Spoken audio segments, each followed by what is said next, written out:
My name is Heather Wilson, and at 28, I thought I had my life figured out. As an accountant, I had meticulously saved $18,000 for a down payment on my first home. Then one day, it vanished. All of it. The betrayal cut deep when I discovered my younger sister Amanda had stolen my bank card and emptied my account. But the real knife to my heart? My parents defended her. They chose her over justice, over me. Before I tell you how I turned this nightmare around, drop a comment letting me know where you are watching from. And hit like and subscribe if you have ever had to stand up against family injustice. Growing up in a comfortable middle-class suburb of Chicago, our family of four appeared normal from the outside. Our house on Maple Street had the requisite white picket fence, and my parents, Diana and Frank Wilson, were respected members of the community. Dad worked as a high school principal while Mom ran a small bakery downtown.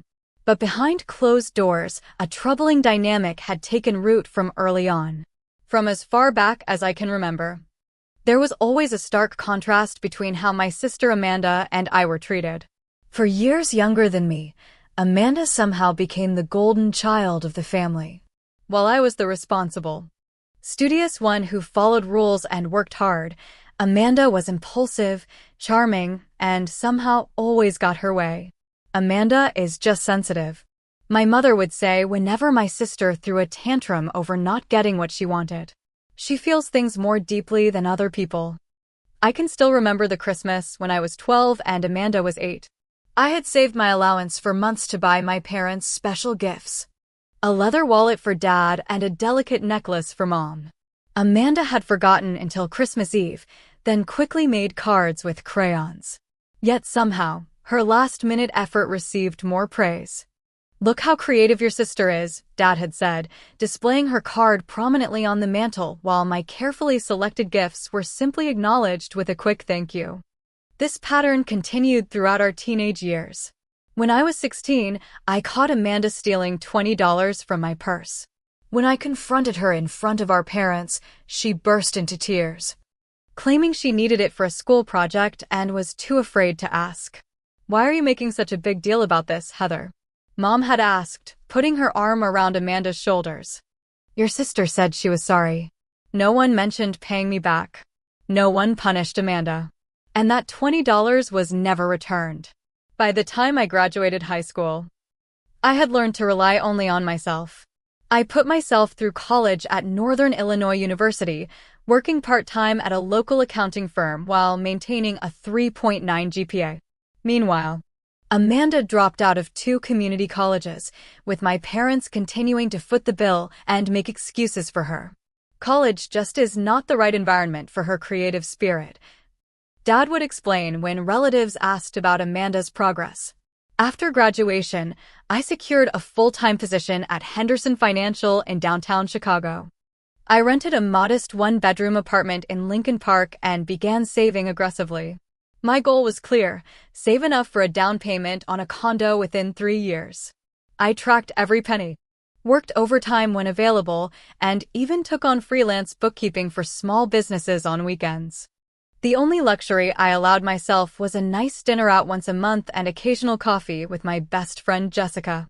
Otherwise, I lived frugally, putting away nearly 40% of my income into my savings account. I visited my parents for Sunday dinner most weeks, though these visits often left me emotionally drained. Amanda still lived at home at 25, working part-time at a boutique when she felt like it. My parents continued to subsidize her lifestyle, paying for her car insurance, cell phone, and giving her spending money. "Your sister is still finding herself," Mom would say whenever I hinted that perhaps Amanda should take more responsibility. "Not everyone has your drive, Heather." 3 months ago, I received a promotion at work, becoming the youngest senior accountant in my department. The new position came with a substantial raise and an opportunity to attend an important week-long conference in San Francisco. I was ecstatic, seeing my hard work finally recognized. The Sunday before my trip, I joined my family for dinner as usual. Amanda seemed unusually interested in my travel plans. "So you will be gone the entire week?" she asked, helping herself to a second serving of Mom's lasagna. "And staying at that fancy hotel by the bay?" I nodded. describing the conference schedule and mentioning I had added a couple of days to explore the city. "That is amazing," Amanda said with a smile that, in retrospect, should have worried me. "You totally deserve a nice trip after working so hard." Her words seemed sincere at the time, and I felt a rare moment of connection with my sister. Now I understand she was calculating exactly how long I would be away from home. What I had forgotten was that I kept an emergency cash card in my old desk drawer at my parents' house. I had placed it there years ago when I first moved out, thinking it would be safer than keeping all my banking access in one location. The card accessed my main savings account, the one where I had diligently deposited $18,350 for my future home. That simple oversight would cost me everything I had worked for. After a productive week in San Francisco, I returned to Chicago feeling energized and inspired.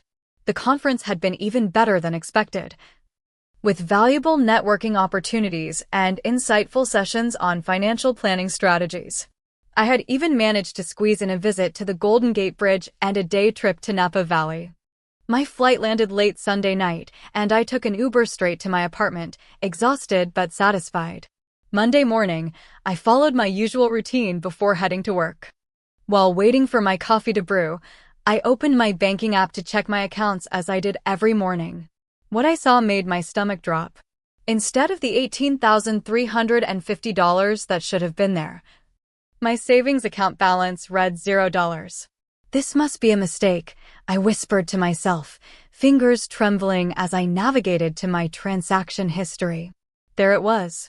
5 separate withdrawals over 5 consecutive days, each for the maximum daily ATM limit of $3,000, plus one smaller withdrawal of $350. All made while I was on the opposite side of the country. My first thought was that my identity had been stolen. Heart racing, I immediately called the bank's fraud department. The representative asked several security questions before pulling up my account details. "Yes, Ms. Wilson, I can see the withdrawals you are referring to," she said in a professional tone. "They were all made using your card and correct PIN at ATMs in the Chicago area. Specifically, all transactions occurred at ATMs in Oak Park." Oak Park. Where my parents lived. Where Amanda lived. Were there any camera images? I asked, already knowing who I would see on the footage. "We can request those from the ATM company as part of a fraud investigation.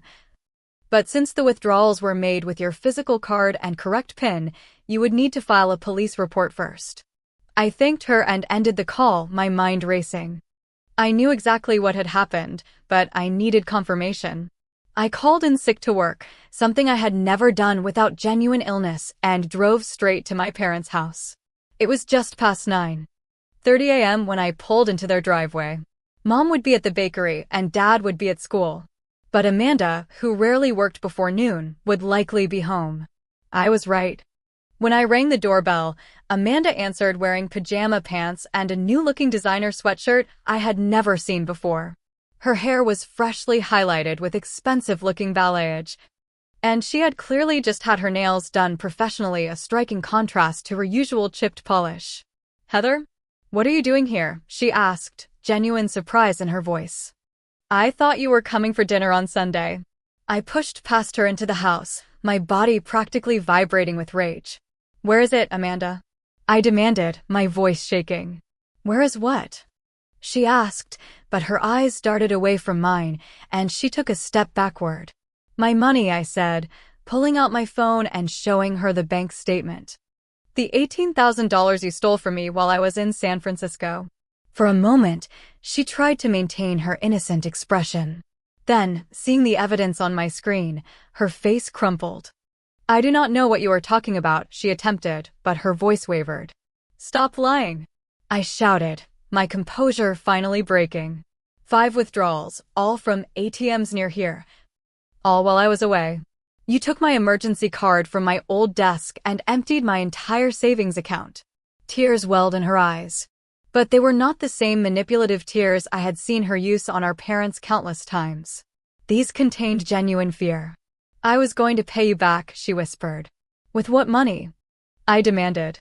"You barely work." "That was my down payment for a home, Amanda. Money I spent 3 years saving." She collapsed onto the couch, no longer trying to deny it. I just needed a break. Okay. I have been so depressed lately, and everyone always talks about how successful you are, how responsible. It is always, why can't you be more like Heather? Do you know how that feels? I could not believe what I was hearing. She had stolen my life savings and was somehow making herself the victim. So you stole $18,000 because you are jealous of me? What did you even spend it on in 5 days? Before she could answer, we heard the front door open. My parents walked in, both looking surprised to see me there. Heather, honey. What a nice surprise, Mom said, setting down her purse. Then, noticing the tension in the room and my tear-streaked face, she asked, "What is going on?" I turned to them, phone in hand. Amanda stole my bank card while I was in San Francisco and withdrew all my savings. $18,000 gone.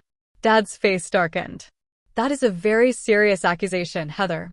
It is not an accusation, I retorted, thrusting my phone toward him. Here are the bank statements. 5 withdrawals, all from ATMs in Oak Park, all while I was away. And she already admitted it. They both turned to Amanda, who was now sobbing openly. Is this true? Mom asked, her voice soft with disbelief. Amanda nodded, tears streaming down her face. I was going to pay her back. I just needed. I have been feeling so worthless lately, and I just wanted to feel good for once. To my utter shock, instead of expressing outrage at Amanda's theft, my mother sat beside her and put an arm around her shoulders. Oh, sweetheart, she soothed, you should have told us you were struggling. Dad looked at me with an expression that somehow made me the villain. Your sister is clearly going through something serious, Heather. I stood there in stunned silence, unable to process what was happening. My sister had committed a crime, stealing my entire savings, and my parents were comforting her? What did you spend it on? I asked again, my voice hardening. Amanda sniffled. Just some new clothes. And I went to Vegas with some friends last weekend. And I got my hair done and some other stuff I needed. Stuff you needed? I repeated incredulously. You blew through $18,000 in 5 days on a shopping spree and a Vegas trip? You do not understand what it is like to feel so bad about yourself all the time. Amanda cried. I just wanted to feel normal for once. I turned to my parents, waiting for them to set her straight, to demand she make restitution. Instead, my father sighed deeply. Heather, it sounds like your sister is dealing with some serious mental health issues. We need to be understanding. I could not believe my ears. Understanding? She stole $18,000 from me. You have a good job, Dad said in what he probably thought was a reasonable tone. You can save up again. In that moment, it became crystal clear. They would always choose Amanda. They would always excuse her behavior, no matter how egregious. And they would always expect me to be the one to understand, to forgive, to sacrifice. I cannot believe what I am hearing right now. I said, my voice eerily calm despite the hurricane of emotions inside me. Are you actually suggesting I just forget about $18,000 that she stole from me? My mother dabbed at Amanda's tears with a tissue. No one is saying that, Heather. Of course Amanda should pay you back eventually. But right now, we need to focus on her mental health. She is clearly in crisis. In crisis? I repeated, incredulous. She planned this meticulously. She waited until I was across the country, took my card from where it was hidden, and made the maximum withdrawal every single day until my account was empty. That is not a crisis, that is calculated theft. Amanda's sobs grew louder. You are making me sound like some kind of criminal. Because what you did is literally criminal. I shouted, finally losing my composure. It is called theft and fraud. And people go to jail for it. My father stepped between us, his face stern. That is enough, Heather. No one is going to jail. We are family, and we will handle this as a family. I took a deep breath, trying to regain control. Fine. Let us handle it as a family. Amanda needs to tell me exactly what she spent my money on. And we need to figure out how she is going to pay me back. All of it. Dad nodded, seemingly relieved by my more measured approach. That sounds reasonable. Amanda, tell your sister what happened with the money. Between hiccuping sobs, Amanda began listing her expenditures. I spent about $6,000 on clothes and shoes. The trip to Vegas was around $5,000, including the hotel and flights for me and my two friends. You paid for your friends too? I interrupted, feeling my blood pressure rise again. She nodded, not meeting my eyes. They have always been there for me, and I wanted to do something nice for them. With MY money, I emphasized. Then I got my hair done at that exclusive salon downtown, she continued. That was about $800. And I bought a new iPhone and MacBook because mine were so outdated. That was about $3,000. The casual way she described blowing through my hard-earned savings made me nauseous. And the rest? I pressed. Some spa treatments. A few nice dinners. And I paid off some credit card debt I had. I did the mental math. That still does not account for all of it. Amanda shrugged. I do not remember everything. It went fast. I turned to my parents.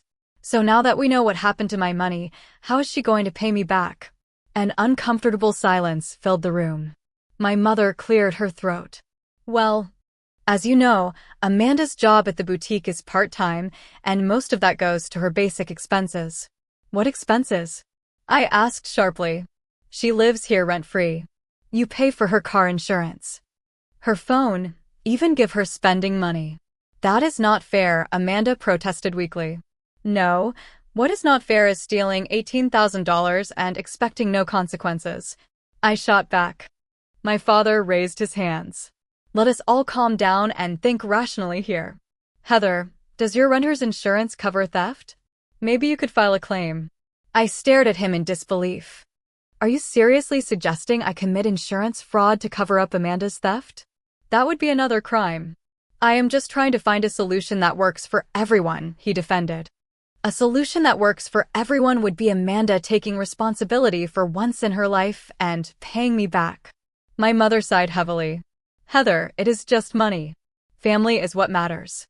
Your sister made a mistake, but creating a huge rift over material things is not the answer. Just money. I repeated, my voice rising again. That was 3 years of my life. 3 years of working overtime, taking side jobs, skipping vacations, barely going out with friends, all so I could save for a home. And you're dismissing it as just money? You are being dramatic, Amanda muttered. Something inside me snapped. No, Amanda, I am being a functional adult, something you know nothing about. And you too, I said, turning to my parents, have enabled her for her entire life. You have excused every selfish, irresponsible thing she has ever done, and look where it has led. She is 25 years old, living at home, working part-time, and now she has graduated to felony theft. Congratulations on your parenting. My father's face hardened. I think you need to leave until you can discuss this civilly. I laughed bitterly. Civilly? My sister commits a crime against me, and I am the one who needs to be civil. Heather, my mother said in her most placating tone, we understand you are upset. But if you push this, you will damage your relationship with your sister, possibly forever. Is that really what you want over money? I looked at the three of them, my sister's tear-stained face now holding a hint of smugness, my parents' expressions of disapproval directed at me. Not at the daughter who had committed theft, and my decision crystallized. What I want, I said quietly, is my money back. And if none of you see that as a priority, then I will find another way to handle this. I walked out of my childhood home feeling like I had been betrayed not once, but 3 times over. First by Amanda's theft, then by my parents' defense of her, and finally by their collective expectation that I should simply absorb the loss to maintain family harmony. Back in my apartment that evening, I sat alone on my couch, staring at the wall. Everything I had worked for was gone. My carefully laid plans for buying my own place, demolished. And my family, the people who were supposed to have my back, had chosen to protect the person who had harmed me. The weight of the betrayal was almost physical, pressing down on my chest until it was hard to breathe. For the first time since I was a child, I allowed myself to cry tears of hurt, anger, and disillusionment streaming down my face as I finally accepted the truth about my family that I had been denying for years. They would never put me first. They would never hold Amanda accountable. And if I wanted justice, I would have to seek it myself. After a mostly sleepless night, I called my best friend Jessica first thing in the morning. They said, what? She practically screamed into the phone after I recounted the previous day's events. Heather, that is absolutely insane. Your sister stole $18,000 from you, and they're acting like you are the problem. Pretty much, I confirmed, cradling my coffee mug. They kept talking about her mental health and how I should be understanding because she is going through something. The only thing she should be going through is booking processing at the local police station, Jessica said firmly. This is not some minor family squabble. This is a serious crime. I sighed, running a hand through my hair. I know, but they're still my family, Jess. I do not want to call the police on my own sister if there is any other way to resolve this. So, what are you going to do? I am going to try one more rational approach. I am going to create a formal repayment plan and present it to them. If they refuse, then I will have to consider legal options. I think you are being too nice, Jessica said, but I support whatever you decide to do. Just do not let them manipulate you into eating this loss. Heather, you worked too hard for that money. After we hung up, I spent the morning creating a detailed repayment plan. I calculated what Amanda could reasonably pay each month based on her current job, with increases once she found full-time employment. I included provisions for missed payments and a timeline that would see me repaid within 3 years. It was generous, far more generous than Amanda deserved. But I was willing to be reasonable for the sake of family peace. That afternoon, I returned to my parents' house, document in hand. This time, I had called ahead to ensure everyone would be home. I was determined to maintain my composure and approach the situation like the business professional I was. They were waiting for me in the living room. Amanda perched between my parents on the couch like a child in need of protection. I took a seat in the armchair across from them, placing my folder on the coffee table. Thank you for meeting with me, I began formally. I have given this situation a lot of thought, and I have come up with a solution that I believe is fair to everyone. I opened the folder and took out 3 copies of the repayment plan, handing one to each of them. This is a structured repayment plan that would allow Amanda to return my money over time. As you can see, I have calculated monthly payments of $500, which is reasonable given her current income situation. My father frowned as he scanned the document. $500 a month? That is excessive. It is actually very generous, I countered. At that rate, it would still take 3 years to repay what she stole in 5 days. Most lenders would charge interest, but I am not asking for that. Amanda was staring at the paper, lower lip trembling. I cannot afford $500 a month. My job at the boutique barely covers my personal expenses. Then perhaps it is time to get a full-time job, I suggested. Or a second part-time job. That is what responsible adults do when they owe money. My mother placed a protective arm around Amanda's shoulders. Sweetheart, your father and I can help you with this. We could contribute, say, $100 a month toward repaying your sister. I did the quick math in my head. At $100 a month, it would take over 15 years to repay me. We could maybe do $200, my father offered, as if he was being extraordinarily generous. Even at $200, we are talking about 7.5 years, I pointed out.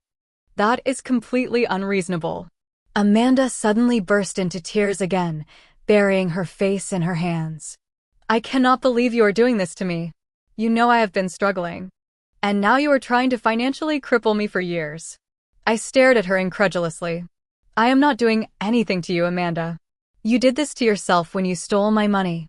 You are financially comfortable, my father said in that reasonable tone that was beginning to make my skin crawl. You have a good job, good prospects. Your sister is in a more precarious position. By her own choices, I replied evenly.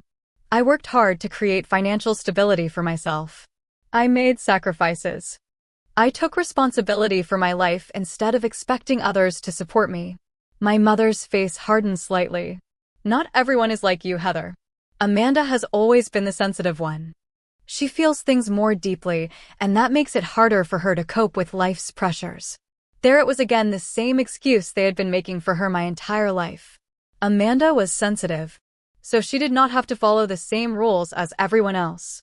Amanda felt things deeply, so she was entitled to take what she wanted without consequences. Being sensitive does not give her the right to steal, I said firmly. And it certainly does not excuse it. No one is excusing it, my father insisted.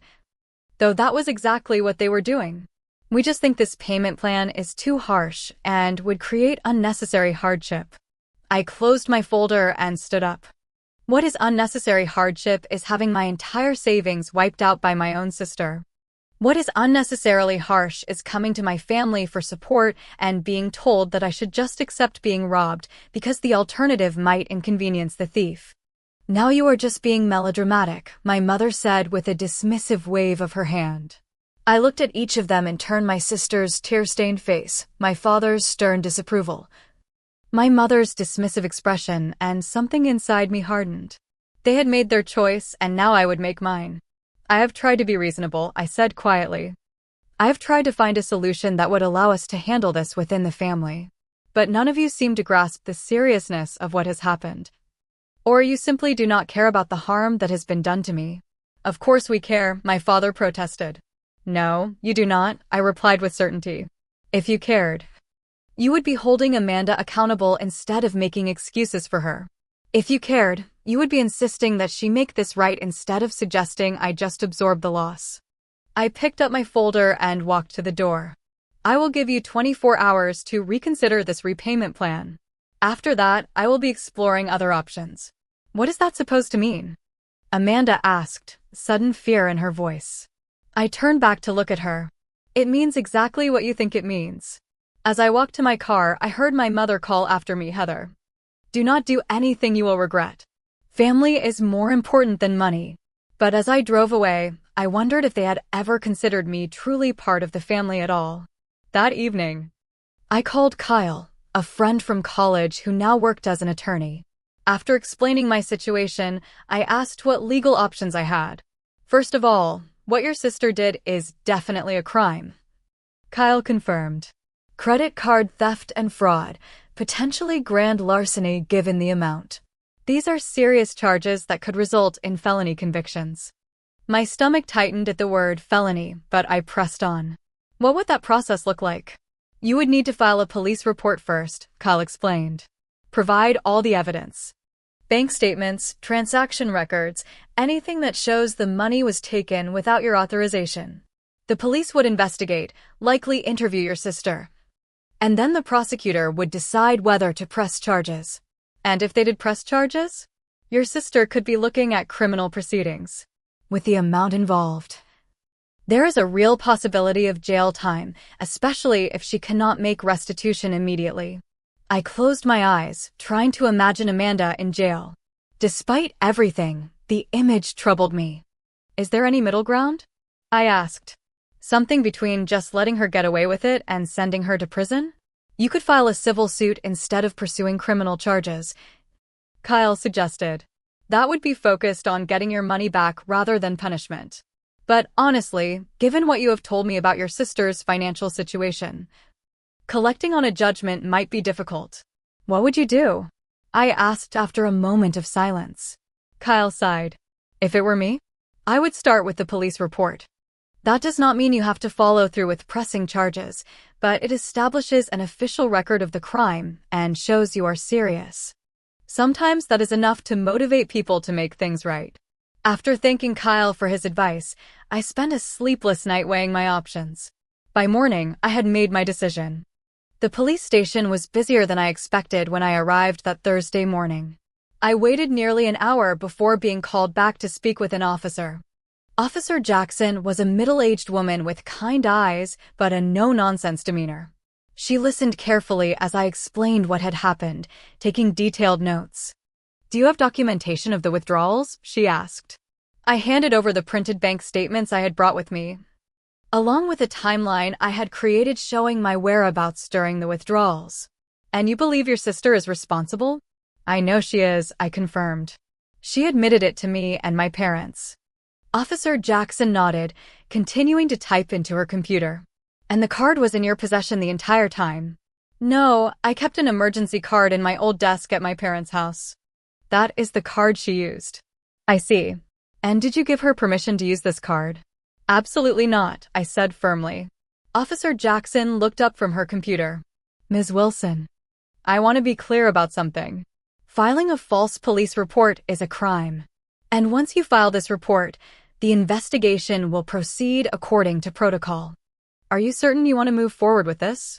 I hesitated only briefly before nodding. Yes, I am certain. All right then.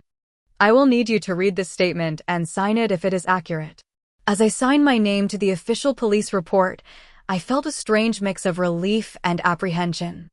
This was no longer just a family matter, it was now in the hands of the legal system.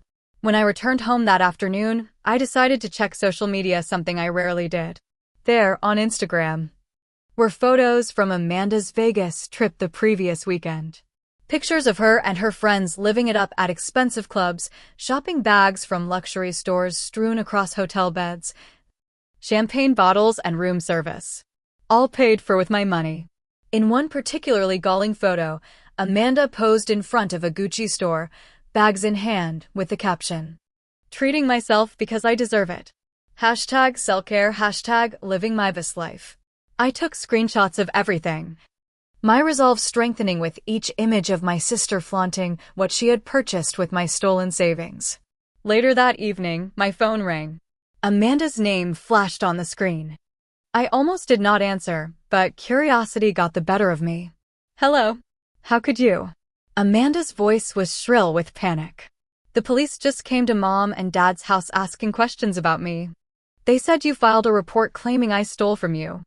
"I did file a report," I confirmed calmly. "Because you did steal from me. I cannot believe you would do this to your own sister."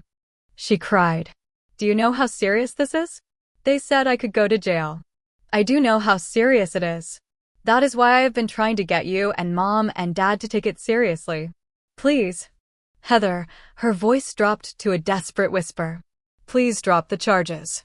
I will pay you back, I promise. Just do not do this to me. You had your chance to work out a repayment plan." I reminded her. "You and Mom and Dad decided it was too much of a burden on you. I will accept your plan. $500 a month, whatever you want. Just please call them and tell them it was a mistake." Before I could respond, I heard my father's voice in the background, then he came on the line. "Heather, this has gone too far," he said, anger evident in his voice. "Do you have any idea what you have done? The police are saying Amanda could be charged with a felony." "I am aware of that," I replied, maintaining my composure. "How could you do this to your sister? To this family? What will people think when they hear about this?" "Perhaps they will think that actions have consequences," I suggested. "Or that theft is wrong, even when it is committed by family members." "I never thought you could be so vindictive," he said, disappointment heavy in his voice. "Your mother is beside herself. Is that what you wanted? To tear this family apart?" "No, Dad. What I wanted was my money back. What I wanted was for my family to support me when I was wronged instead of defending the person who wronged me. What I wanted was for Amanda to face consequences for once in her life instead of being coddled and excused." "Well, congratulations," he said bitterly. "You have certainly made your point. I hope you are satisfied." After he hung up, the phone immediately rang again. This time it was my mother, alternating between tears and anger, begging me to reconsider, telling me I was destroying the family, asking how I could be so heartless. For a brief moment, doubt crept in. Was I taking this too far? Was I allowing hurt and anger to drive me toward an extreme response? But then I remembered the Instagram photos. I remembered the dismissive way they had treated my loss. I remembered a lifetime of Amanda being excused while I was expected to be the responsible one, the understanding one, the one who always had to give way. No, I decided. I was not taking this too far. I was finally standing up for myself after a lifetime of being pushed aside.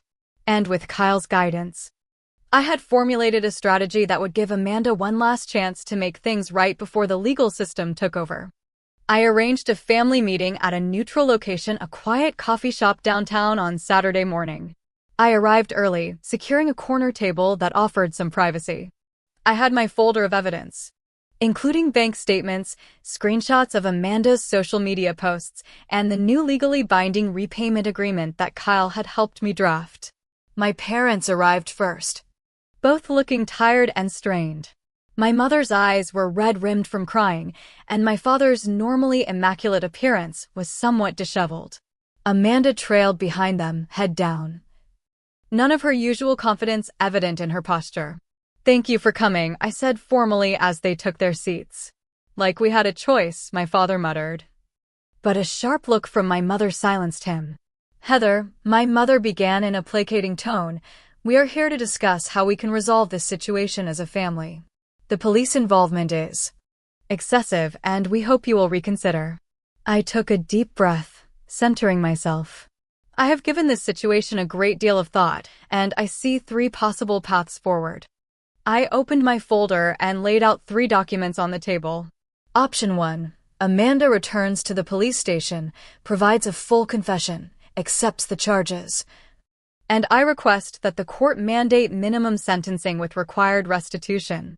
Amanda visibly paled at this, but I continued before anyone could interrupt. Option 2.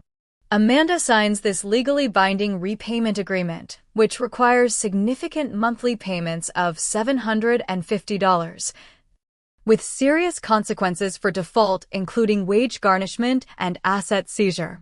My father's eyes widened at the increased amount, but I pressed on. Option 3. I proceed with full charges, make no leniency requests, and allow the legal system to determine appropriate punishment, which could include felony conviction and jail time. "This is blackmail," my father said angrily. "No. This is accountability," I corrected him. "Amanda stole $18,000 from me.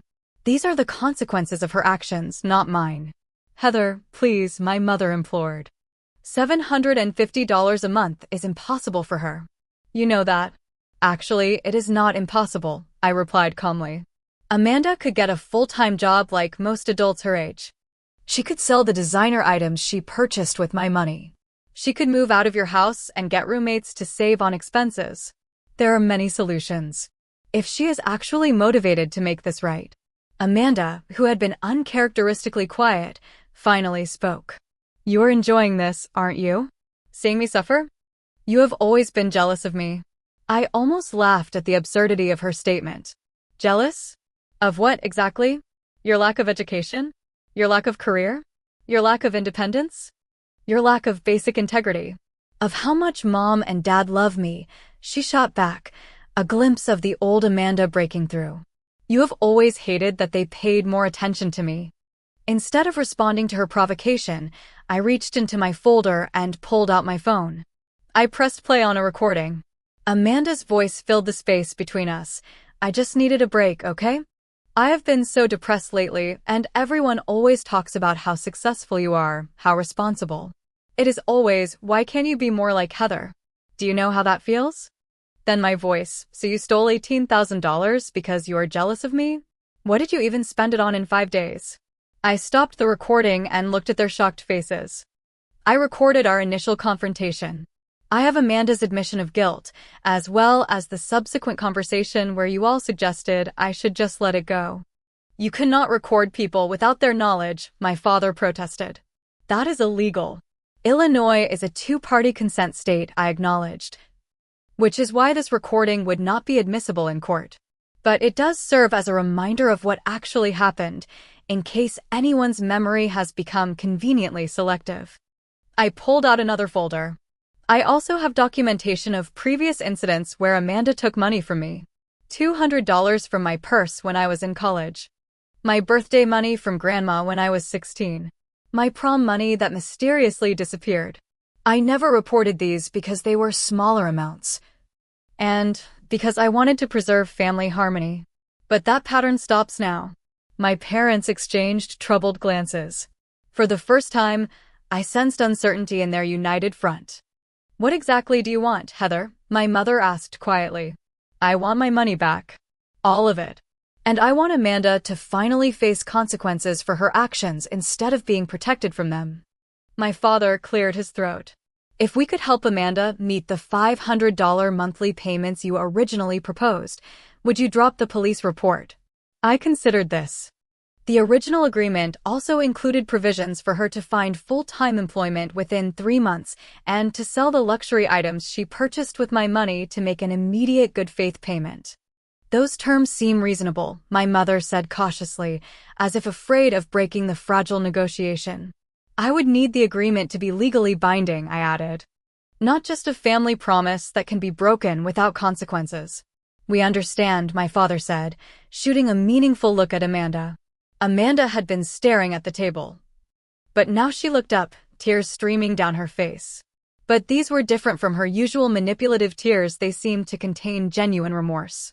There is something else you should know, she said, her voice barely above a whisper. We all turned to her, surprised by her interjection. The money I spent, it was not all on shopping and Vegas. I owed people money. Bad people. My parents looked as shocked as I felt. What are you talking about? My father demanded. Amanda's shoulders slumped. I have been gambling online. I got in over my head. Borrowed from some loan sharks. They were threatening me. About $8,000 when to pay them off. The coffee shop seemed to fall silent around us as the implications of her confession sank in. This was not just about a shopping spree or a weekend in Vegas. Amanda had a serious problem, one that had been festering beneath the surface, while my parents remained oblivious. How long has this been going on? My mother asked, her voice trembling. About a year, Amanda admitted. I tried to stop, but it just got worse. I was desperate when Heather mentioned her trip. I knew about her emergency card. It seemed like the only way out. For the first time, I felt a flicker of genuine sympathy for my sister. Not enough to excuse what she had done, but enough to understand the desperation that might have driven her. My father ran a hand over his face, suddenly looking much older. Why didn't you come to us? Because you always act like I am perfect, Amanda said with surprising insight. You put so much pressure on me to be the special one, the creative one. The one who does not have to follow the rules like Heather. I was afraid to disappoint you. My mother began to cry quietly, reaching for Amanda's hand. We had no idea. Of course you didn't, I said, unable to keep the edge from my voice.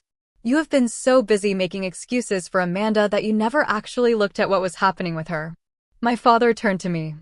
A new understanding in his eyes. Heather, I think we owe you an apology. Not just for this situation, but for a lot of things. It was the last thing I had expected to hear, and for a moment, I was speechless. We have not been fair to you, he continued. We have held you to a different standard, expected you to always be the strong one, the one who doesn't need support. And when you did need us, we failed you. My mother nodded, tears still streaming down her face. We were wrong, Heather. So wrong. And I am so sorry. The sincerity in their voices broke something open inside me, a hurt I had carried for so long that it had become part of my identity.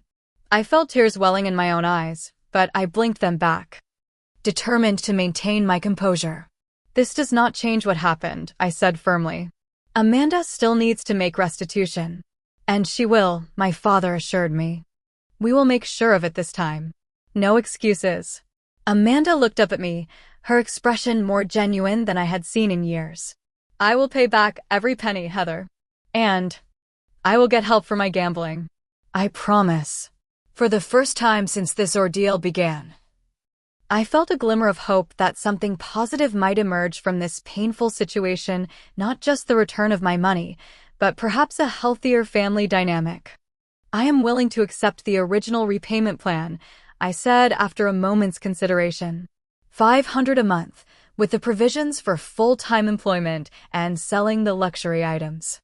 And I want Amanda to get professional help for her gambling addiction. My parents nodded in unison, relief evident on their faces. But, I continued, the agreement will still be legally binding. And if payments are missed, I will not hesitate to pursue legal action. That is fair, my father acknowledged. As we worked through the details of the agreement, I realized that this confrontation had accomplished something I never expected. It had finally forced my family to see me clearly, to recognize my boundaries and respect them. And perhaps even more surprisingly, it had forced them to see Amanda clearly, too, not as the fragile, special child who needed protection, but as an adult with serious problems who needed actual help. Not excuses. The family dynamic that had been set in stone for as long as I could remember had finally, irrevocably shifted. After our coffee shop confrontation, We all went together to my apartment where Amanda signed the legally binding repayment agreement that Kyle had prepared. The terms were clear: $500 monthly. Immediate sale of luxury items purchased with my money, securing full-time employment within 3 months, and enrollment in gambling addiction treatment. To my surprise, Amanda immediately handed over her new designer handbag and the unworn clothes still bearing tags that she had brought with her. "I will return everything else tomorrow," she promised. And I already looked up some gambling support groups. There is one that meets on Tuesday evenings not far from home. My father wrote a check for $1,000 as an initial good faith payment. "This is from us," he explained. "Not to excuse what Amanda did, but to show that we are committed to making this right." I accepted the check, still somewhat wary but cautiously optimistic. "Thank you." As they prepared to leave, my father lingered behind while my mother and Amanda headed to the car. "Heather," he said, his voice uncharacteristically hesitant, "could we talk privately for a moment?" I nodded, and we sat down on my small couch. "I need to apologize to you," he began, his eyes meeting mine directly.